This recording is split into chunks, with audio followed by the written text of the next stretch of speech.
Hey, how's it going, everybody? Welcome back to the channel. And before I get things started, again, just want to kind of just let you guys know that there is members only content available for members. So if you have not checked it out, go ahead and take a look. There is something for you guys. And if you want to become a member, I would deeply appreciate that. Just click over there to join, sign up, become a member, and there are some perks you guys get. Mainly content that is specifically for you guys, but you guys also get early access to content before it's released to the public too as well. So you guys get first dibs on seeing a video and getting your comments and questions in. Now, going into it, we're going back to 2021 when the release of the Google Pixel 6 came out. And the crazy thing about it is that I really enjoy the Google Pixel 6. To be quite honest, if I could create my own Google Pixel, the design and colorway of the Pixel 6 with the size of the Pixel 5, okay? The internal components of the Pixel 6, but the body of the Pixel 5, as well as the design. So that means a Pixel 5 with a camera bar just like that. The colorway, the matte black side finish and everything, I think would be a great phone, honestly. The Pixel 6 is quite larger than what I'm used to using, but nonetheless, I still enjoy using it alongside my Pixel 6a that is recording this video. So, the Pixel 6 was Google's biggest change up.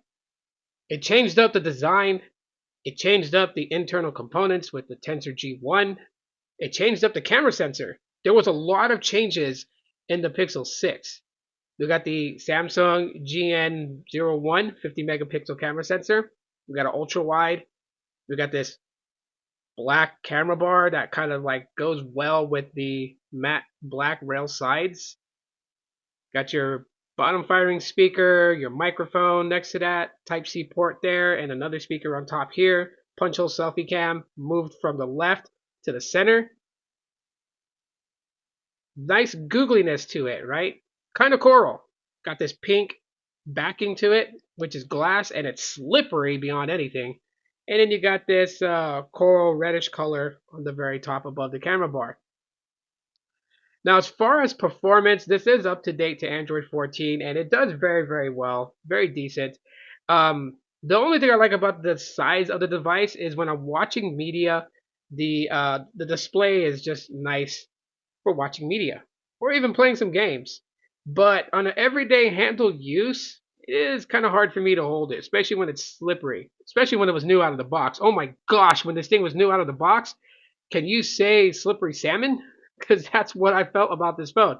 Now the oleophobic coating has rubbed off over time, so now it's still slick. I wouldn't be putting this on like a desk that is slanted. It'll still slide off.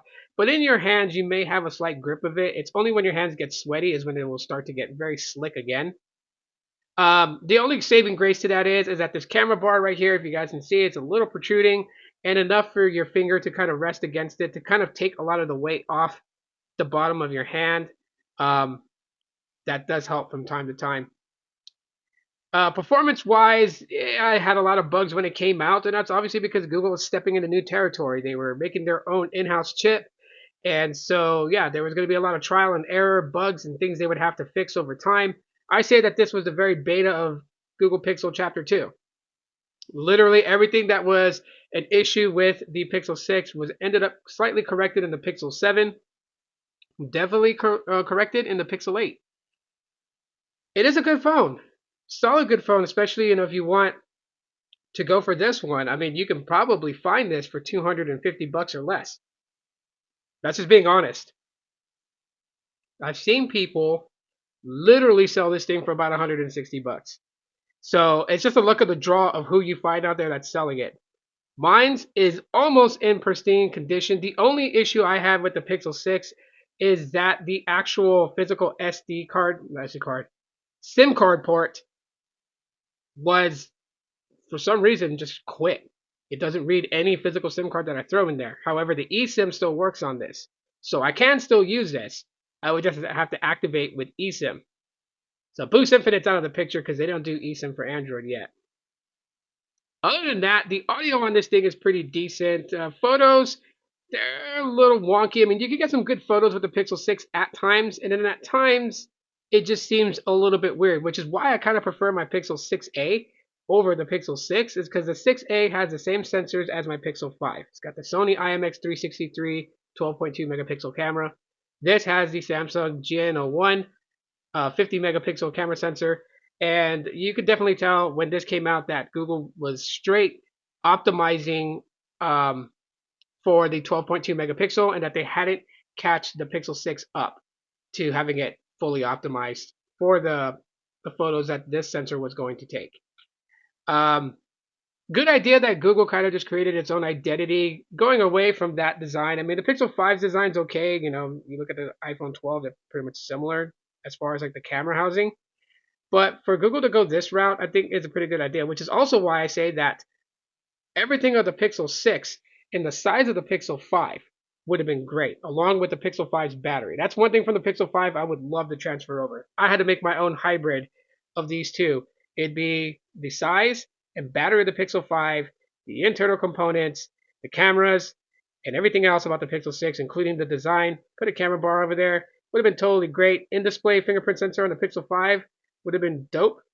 Wouldn't have minded at all. But anyways, that is my thoughts on the Pixel 6 in 2024. Should you pick one up? Sure, why not? It's going to deliver a really good experience, especially if you get it for like 250 and under.